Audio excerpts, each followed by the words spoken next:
નમસ્કાર દોસ્તો, option trader Gujarati new learning વિડીયોમાં આપનું હાર્દિક સ્વાગત છે.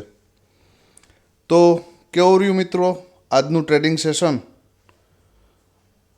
લેવલ ઉપર કામ કર્યું હશે તો ઓવર ટ્રેડિંગથી બચી શક્યા હશો, નહીંતર તો પોસિબલ નથી આ માર્કેટની અંદર બચવું. કેમ કે આપણે જે નિફ્ટીના લેવલ આપ્યા હતા તો એમાં સૌથી પહેલાં આપણે ઇન્ડેક્સનો ચાર્ટ જોઈ લઈએ કે એમાં શું થયું છે. તો કે ભાઈ ઇન્ડેક્સના ચાર્ટની અંદર સરસ મજાની એક મૂવમેન્ટ આપણે નીચેથી ઉપર જોવા મળી અને ત્યારબાદ ઉપરથી નીચે જોવા મળી.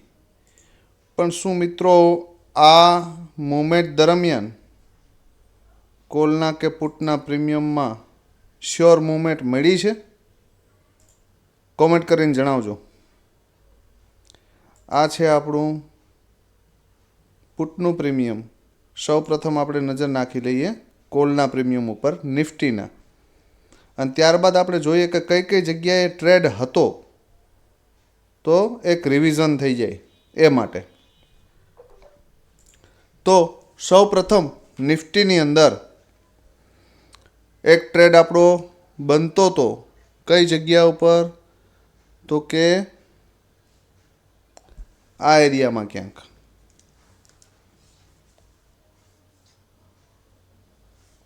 અહીંયા. કેમ કે માર્કેટે એક શું કર્યું હતું, આ રેન્જ બનાવી હતી, અને જ્યારે આ રેન્જ બનાવી ને ત્યારે જે પુટનો ચાર્ટ હતો એમાંથી સપોર્ટ જે હતો ને બ્રેક કરી દીધો હતો. તો એનો મતલબ એ છે કે પુટનો સપોર્ટ બ્રેક થયો છે તો પુટ ક્યાં આવશે? તો કે બોટમે. બરાબર. અને અહીંયાથી એક એટેમ્પ્ટ બનતો હતો અને ફર્સ્ટ ટાર્ગેટ સુધી આવ્યો. બીજી વખત અહીંયા આપણો ટ્રેડ બનતો નથી. રીઝન એ છે કે આ કેન્ડલ જ 50% ટાર્ગેટે ક્લોઝ થઈ છે. બરાબર. અને ત્યારબાદ અહીંયાથી જો તમે એટેમ્પ્ટ માર્યો હોય આ શૂટિંગ સ્ટાર પછી પણ, તો અહીંયા તમારો એસએલ જાય છે. અને ત્યારબાદ અહીંયા ફરી પાછી આવી સ્ટ્રોંગ કેન્ડલ બને તો અહીંયાથી એક ટાર્ગેટ આપે છે. એટલે બે વખત આપણો કોલમાં ટ્રેડ બન્યો છે. એક બેઝનું મેં તમને કીધું હતું કે 37 જો માર્કેટ મળે ને અને ત્યાં એક પોઝિટિવ કેન્ડલ બનાવે ને તો ત્યાંથી પણ એક એટેમ્પ્ટ મારી શકાય. આ તમારી પોઝિટિવ કેન્ડલ, અને અહીંયા 37 to 61 યા 62ની આજુબાજુ ગયો છે. બરાબર. તો હંમેશા બોટમ ઉપરથી બાય કરશો કોઈ પણ જગ્યાએ તો એક ટાર્ગેટ, બે ટાર્ગેટ, એક એસએલ અને અહીંયાથી પણ ટાર્ગેટ. બરાબર. તો આ તો થઈ વાત નિફ્ટીના પુટની, કોલની. હવે આપણે ચર્ચા કરીએ મિડકેપની અંદર આપણે કંઈ મળ્યું છે કે કેમ. તો મિડકેપની અંદર એક ટ્રેડ આપણે બોટમથી મળ્યો હતો. 23નો બેઝ હતો અને એ બેઝેથી આપણે ઓલમોસ્ટ કેપિટલ 2x થયું છે, 2x ઉપર થયું છે. બરાબર. તો જ્યારે પણ આપણે બોટમ ઉપરથી એટેમ્પ્ટ મારશું તો ત્યારે તમને કંઈક એમાં પ્રોફિટ જોવા મળી શકે. એના પછી એક પ્રીમિયમ હતું પુટનું, જેની અંદર આ પ્રીમિયમ પુટનું છે. અને આ બેઝ મેં કીધું તો આ એરિયામાં ક્યાંક માર્કેટ હાલતું હતું ત્યારે કે ભાઈ એક 27.3નો બેઝ સપોર્ટ ક્રિએટ થયો છે, ડ્રો કરી લેજો. અને ત્યાંથી 74 સમથિંગનો હાઈ માર્યો છે. તો જ્યારે તમે સપોર્ટ ઉપરથી બાય કરો છો અથવા તો બોટમ ઉપરથી બાય કરો છો તો તમને લોસ આવશે તો 5-7 પોઈન્ટનો આવશે. એમાં કશું થવાનું નથી. તમારું કેપિટલ નહીં ખરાબ થાય, પણ પ્રોફિટ આવશે તો સારામાં સારો આવશે. આ આપણો મૂળ મંત્ર છે મિત્રો. હવે આવતીકાલ માટે આપણે નિફ્ટી, સેન્સેક્સ અને સેન્સેક્સના 2 પ્રીમિયમ. હવે જો ભાઈ કાલ માટે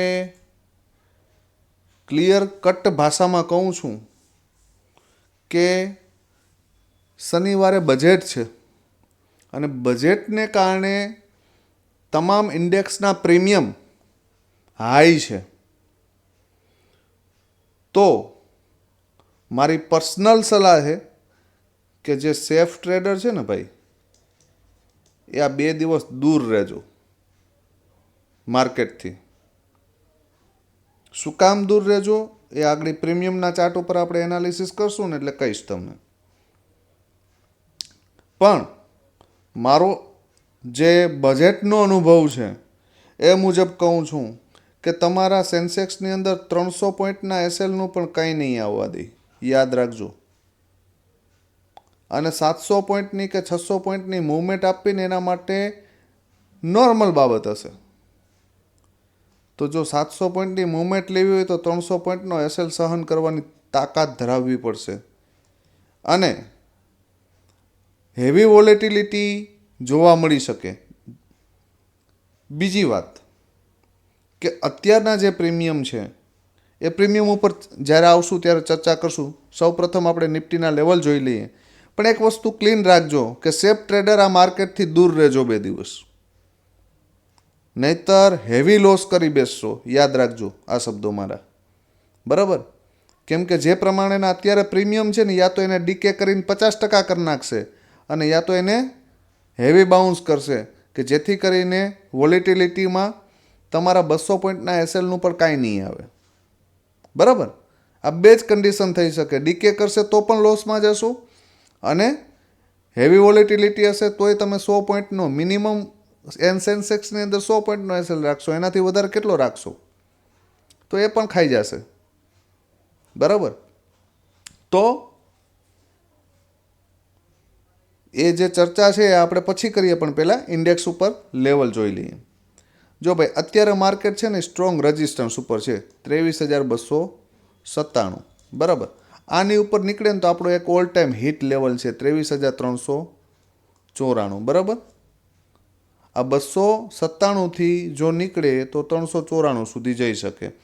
આ એના માટે સ્ટ્રોંગ રેઝિસ્ટન્સ છે. પણ કાલના માર્કેટ માટે કોઈ રેઝિસ્ટન્સ કે કોઈ સપોર્ટ કાલની વોલેટિલિટીને લાગુ પડશે નહીં. માઇનોર કદાચ પુલ બેક આવે કોઈ જગ્યાએ. એટલે કાલ 2 દિવસ ન્યૂઝ બેઝ માર્કેટ છે.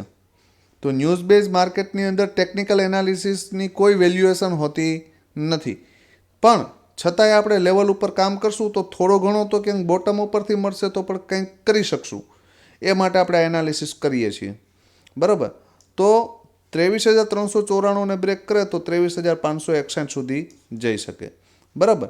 ડાઉન સાઈડ માટે 23,183ની નીચે જાય તો 23,068 આ માર્કેટ માટે સ્ટ્રોંગ સપોર્ટ છે. અને એની નીચે પણ જાય તો 22,965 અને એની નીચે 22,862 અને એની નીચે જાય તો 22,750, બરાબર?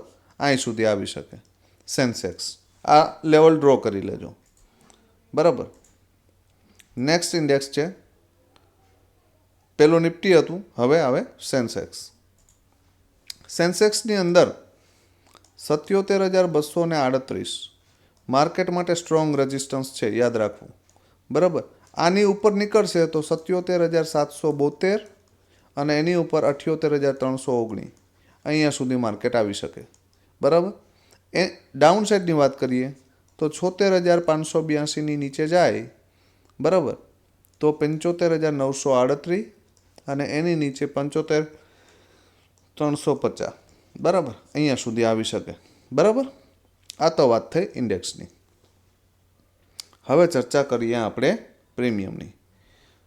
હવે એ પ્રીમિયમ જોશો તો તમને આઈડિયા આવશે કે સાહેબ આ શું છે, વોટ ઇઝ ધીસ? સૌથી પહેલું પ્રીમિયમ આપણે લઈએ 77,500નો કોલ. 77,500નો કોલ લગભગ 600થી 700 પોઈન્ટ આઉટ ધ મની લીધેલો છે મેં. તો એ આ પ્રીમિયમ 690 છે. તો વિચારી શકો કે આ કેટલું પ્રીમિયમ હાઈ છે. હાઈ વેલ્યુએશનનું પ્રીમિયમ છે આ. આ પ્રીમિયમ ખરેખર 700 પોઈન્ટવાળું પ્રીમિયમ 200 રૂપિયાની આજુબાજુ હોવું જોઈએ, એના કરતાં 4 ગણું મોંઘું છે. તો આ ડીકે થવાનું છે, એ આ રીતે આમ સ્પાઇક મારીને ડીકે કરે અથવા તો આમ કરીને ડીકે કરે, પણ ડીકે તો થવાનું જ છે, આ વસ્તુ યાદ રાખજો. તો આ પ્રીમિયમને બાય કરવું ને એના કરતાં 2 દિવસ આરામ કરવો સારો, મારી પર્સનલ સલાહ છે. જો તમારી પાસે માર્કેટનું 50% નોલેજ ન હોય ને 50%, તો પણ આ માર્કેટથી દૂર રહેજો. યાદ રાખજો આ વસ્તુ. આપણે કાલે સાંજે આ નેક્સ્ટ વિડીયોમાં ચર્ચા કરશું કે આજે શું થયું છે એ. કેમ કે આ પ્રીમિયમ યા તો 731 એટલે કે 731ની ઉપર નીકળે તો એક ટાર્ગેટ છે એનો 998. વન વેમાં ઓપન થાય, ઓપન થઈને રિટ્રેસ લે અને અહીંયાથી પુલ બેક કરે તો વન વેમાં ટાર્ગેટ 998 અને 1155 સેકન્ડ ટાર્ગેટ. બરાબર. આની ઉપર જાય તો બ્લાસ્ટ. બરાબર. પણ આ પ્રીમિયમ અહીંયા ક્યાંક આવી જાય ને, જો અહીંયા ડીકે થતું ક્યાં 476, 382 આ બધા એના સપોર્ટ છે. 595 આ બધા શું છે? સપોર્ટ છે. પણ આ પ્રીમિયમ ડીકે થતું હતું તો અહીંયા આવે 382 અને અહીંયાથી પોઝિટિવ કેન્ડલ બને ને તો આ પ્રીમિયમ બાય કર્યા લાયક થાય અને 731 સુધીનો ટાર્ગેટ આપણે મળી શકે. હું તો એમ કહું છું કે આ પ્રીમિયમ 271 આવી જાય તો મજા આવે, પણ આવે તો. પણ હું એવા મૂડમાં તો નથી જ કે આ પ્રીમિયમને અહીંયાથી બ્રેકઆઉટ કરે તો વન વેમાં અહીંયા સુધી બાય કરીએ. કેમ કે આને બ્રેકઆઉટ કરે ને તો એ પ્રાઇઝ એક્શન સાથે જ આજો. બરાબર. પ્રાઇઝ એક્શન સાથે કન્ફર્મેશન મળે ને તો જજો. ઉપર ટાર્ગેટ છે એમ તો 300 પોઈન્ટ જેવો. બીજી વાત કે માર્કેટમાં સવારના મોર્નિંગમાં જો તમને એક ટ્રેડ પરફેક્ટ મળી જાય ને તો ડન ફોર ધ ડે કરી દેજો. બરાબર. અથવા તો આ પ્રીમિયમ ડીકે થાય અને અહીંયા ક્યાંય આવે આ લેવલો ઉપર તો નજર રાખજો કે આ લેવલ ઉપર ક્યાંય આવે, અહીંયા કોઈ પોઝિટિવ કેન્ડલ બનાવે, અહીંયા બનાવે, બરાબર, અહીંયા બનાવે તો અહીંયાથી અહીંયા સુધી આવવાની કેપેસિટી આની છે 2x ફંડની કેપેસિટી છે. પણ બોટમ ઉપર ક્યાંય મળે તો ડાયરેક્ટ ઉપર મળશે તો આ પ્રીમિયમ આમ કરીને આમ પણ કરી શકે. એટલે યાદ રાખજો. તો કોઈ પણ પ્રીમિયમને ટોપ ઉપર બાય કરવું નહીં. બરાબર.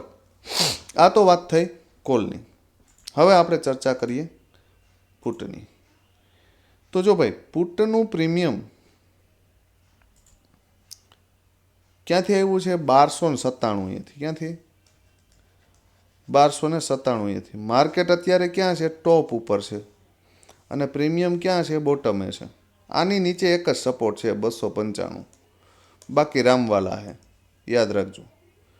પણ આ પ્રીમિયમ માર્કેટ થોડુંક ગેપ અપ ઓપન થાય અને આ પ્રીમિયમ અહીંયા આવે તો અહીંયાથી એક એટેમ્પ મારી શકાય, અથવા તો 400ની આજુબાજુ એક એરિયા છે કે ત્યાંથી બાઉન્સ બેક કરતું હોય તો પણ એક એટેમ્પ મારી શકાય.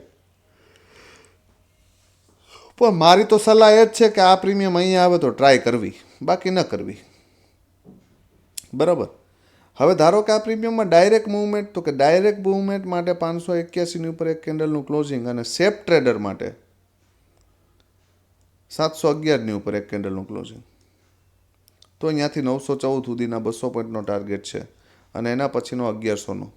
બરાબર. પણ યાદ રાખજો 295 છે એનો બેઝ છે આ પ્રીમિયમનો. બરાબર. 295 આવે અને અહીંયા પોઝિટિવ કેન્ડલ બનાવો તો 581 ફર્સ્ટ ટાર્ગેટ, 711 સેકન્ડ ટાર્ગેટ અને 914 થર્ડ ટાર્ગેટ. બરાબર. ધારો કે આ પ્રીમિયમ આ એરિયામાં જ ક્યાંક ઓપન થઈ ગયું અહીંયાથી બ્લાસ્ટ થયું 711થી તો ફર્સ્ટ 914, સેકન્ડ 1101 અને થર્ડ 1297. બરાબર. ધારો કે આ પ્રીમિયમ આ એરિયામાં ક્યાંક ઓપન થયું, બરાબર, તો યા તો આને બ્રેક કરવા દેજો યા તો એને અહીંયા આવવા દેજો.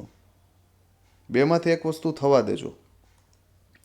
પણ આ બધી વસ્તુ તો ગૌણ છે અત્યારે, પણ આવતીકાલે તમારી ક્વોન્ટિટી એટલી જ રાખજો કે જે તમે સહન કરી શકો. પ્રોફિટ એનો સહન કરી શકો અને લોસ પણ સહન કરી શકો. બરાબર. તો લેવલ ટુ લેવલ કાલ નીકળતા શીખજો.